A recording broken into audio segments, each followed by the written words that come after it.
Alright, hey guys, how's it going? This Kire here with another Raid Shadow Legends video. And in today's video, I'm going to be talking about my Unkillable comp. And I wanted to go over kind of the things I learned about it, just kind of how it works, how you should gear them, stuff to keep in mind, and a couple like interesting things I learned as I ran it. And so the first thing is, let's go over the characters I use personally. So the first one is, this one is not a Maneater comp. I've never pulled him.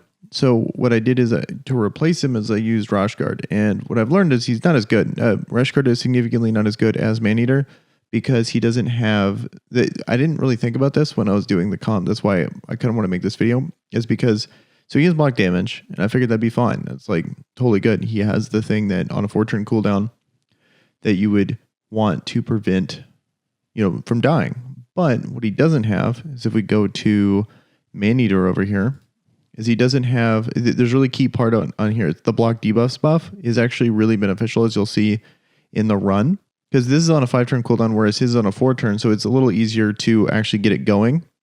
But what you don't have is this block debuffs buff as well for 2 turns, and what that does is when you get poisoned, you have to wait the entire animation every single time for each character, so it takes significantly longer.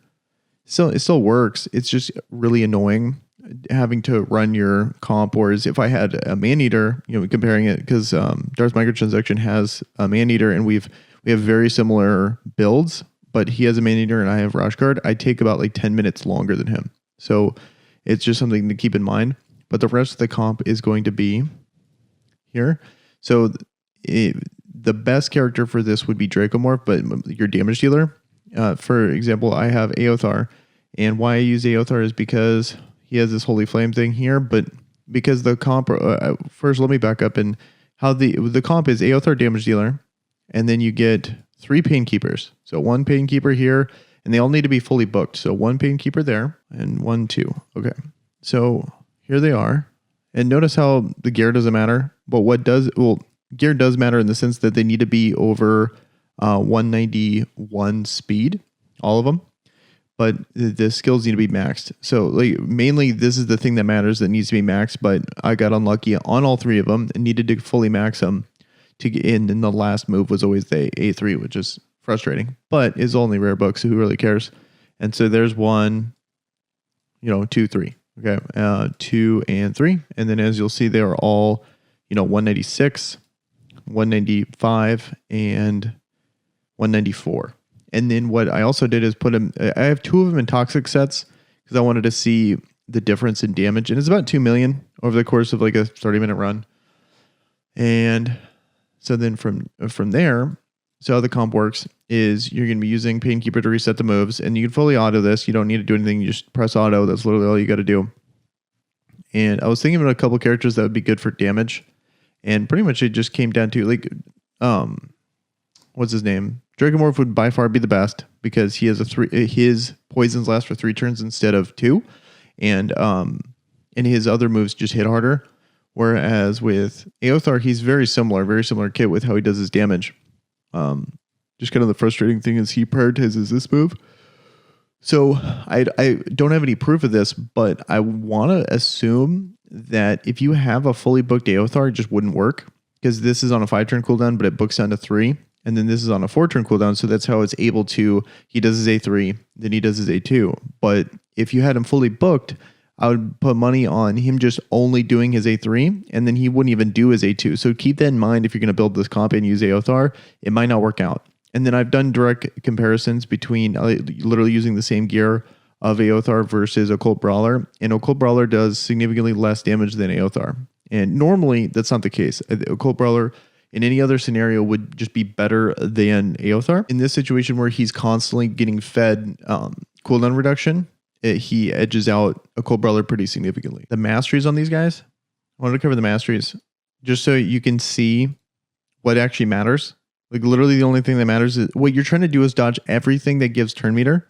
So for example, like this one right here, like 30% chance of increasing turn meter by 10% when debuff on this champion is removed or expires. You want to dodge anything like that.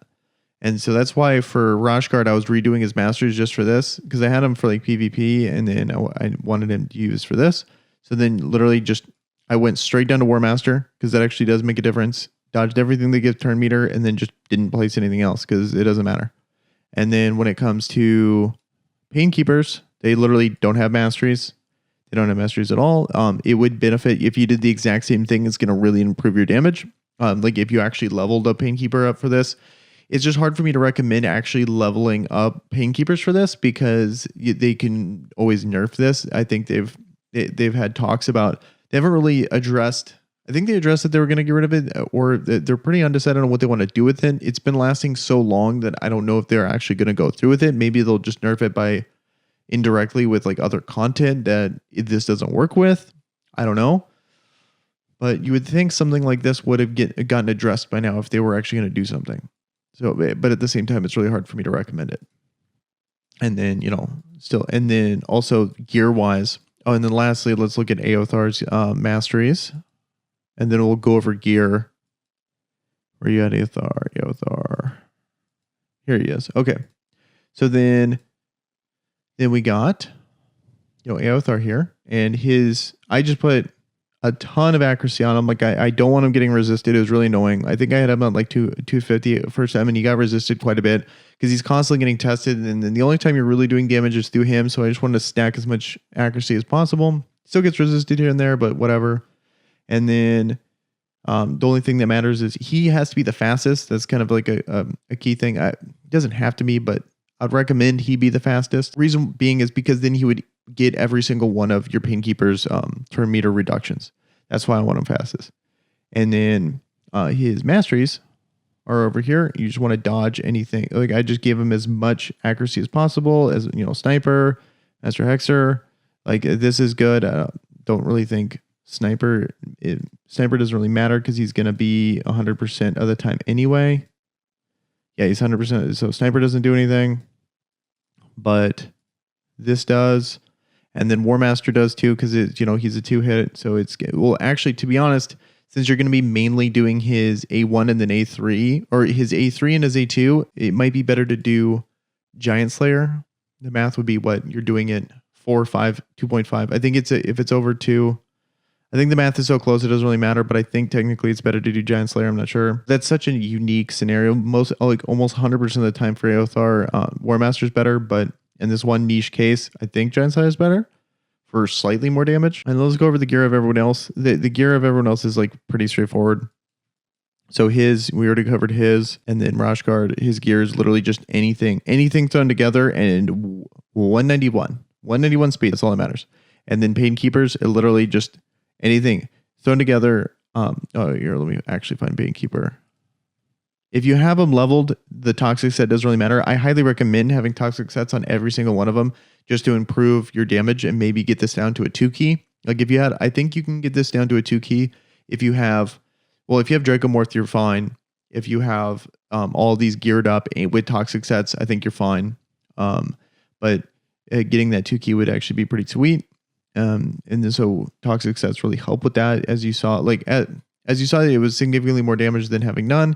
And then also, I've seen about 2 million additional damage from toxic sets. And then I've seen Painkeepers in like screenshots doing about 5 million. So I don't know if that is just with Masteries or if that's with Masteries plus toxic set.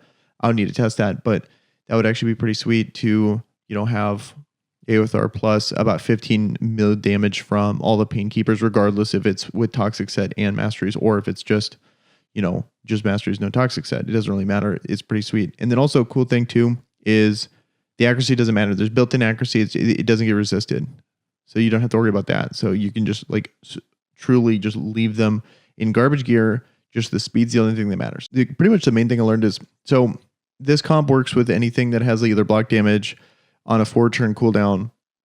A 4-turn cooldown, and then, so like Maneater works, Aothar works, I think Sir Nick would work, stuff like that. And then, well, actually, let me take a look. Where is he? Because the big thing, what makes this comp work is normally the punch doesn't matter, because the block debuffs buff matters in the sense that if you have that and he punches, because when you get stunned, you don't get your cooldown reduction back. So it's actually a really big deal if you get stunned. but you can manipulate the priority of the boss. Now, let's just get into a match so I can explain this. How this boss prioritizes aggro is going to be the lead first. If everything all being equal, it's going to prioritize the lead first. So since no one's going to take any damage, he's going to get all the priority because it's percentage based. It's not like full health. It's percentage based health. So since no one's taking damage, even though, you know, he has like about like, I don't know, 40,000 health versus like 50 health or 500 health or whatever from Painkeeper, it doesn't matter because they're all at 100%. He's the lead. He gets punched.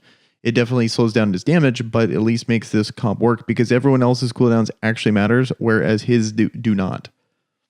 And then I added the toxic sets on these guys. I added them on 2, but it adds about 2 million damage. I wanted to see the difference. And so, I mean, obviously you get a lot more damage too if you fully mastered them, fully, you know, got them to 6-star and stuff like that. And then I want to say they do about 5 million. I've seen like pictures, but overall, you know, I don't really want to invest in it. I'm just going to use this as my kind of, you know, I just put it on auto. You can also use, I've been doing this. I don't know if this is like a good thing to recommend, but you can also use like Darth Micro's glitch, and what happens is then it makes this run like 2 minutes. And so I've done that a couple times before, but it's a little annoying to hitting the index. I'm just right and doing it. And then and Plarium hasn't really said anything on what they're going to do about it, but you know, waiting 30 minutes is kind of a pain. Usually I just find something else to do, put it on, and you know, there you go. Then you get, I want to say like 28 mil, like 26 mil, something like that. Nothing too crazy. It's a little over my actual like normal comp. So it's like kind of convenient because it's like a 2 to or 3 key.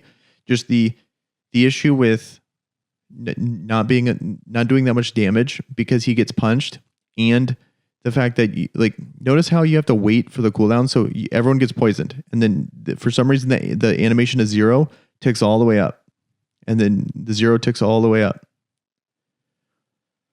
and so that's what's causing this to take forever. So whereas if I had block debuffs buff, I wouldn't be getting punched. So that would mean I would be doing more of the A2, and I wouldn't have to wait for this whole thing to happen. That's another reason why it takes so long.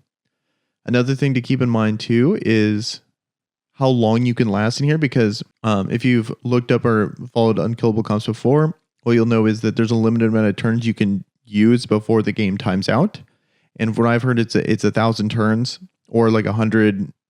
I've heard 1,000 turns, and so you can do the math on how long it's taking for your computer or whatever thing you're using on. I just average it out. Usually, what I'll do is I'll see how long like 6 turns or 12 turns is, see how much time that is, and then just do the math on how much time I have before I can end the full auto. And I think the longest I've lasted was like, I want to say like 31 minutes. And then I closed it, and I actually still got a score, whereas like 33 to 34 minutes were too long. So it's like right on the cusp where you do it. And then also when you're getting close, it is really laggy when you're trying to, you know, you could just back out. I'd recommend you can just leave battle and it'll actually count as a score, because getting everyone to kill themselves is kind of annoying. It takes a long time for them to do it. But that's pretty much mainly it. If you have Maneater, definitely use Maneater over this. You do also need to get kind of lucky and pull 3 Painkeepers. And you know, Rash Guard works. And then also the character kind of gets, if there's anything else that's annoying about it, is the character gets kind of like regimented in just doing this, because you have to keep him at such a strict speed amount. So I find myself not using Rash Guard at all. He's just strictly my unkillable comp character, which is kind of lame, but at the same time, I'm going to take advantage of it. It's just too convenient, so might as well just do it. So, all right, well, I think that should wrap it up. I hope this helps, guys, and if you like more content like this, please consider subscribing. It really helps out the channel, and you guys have a good day. Peace.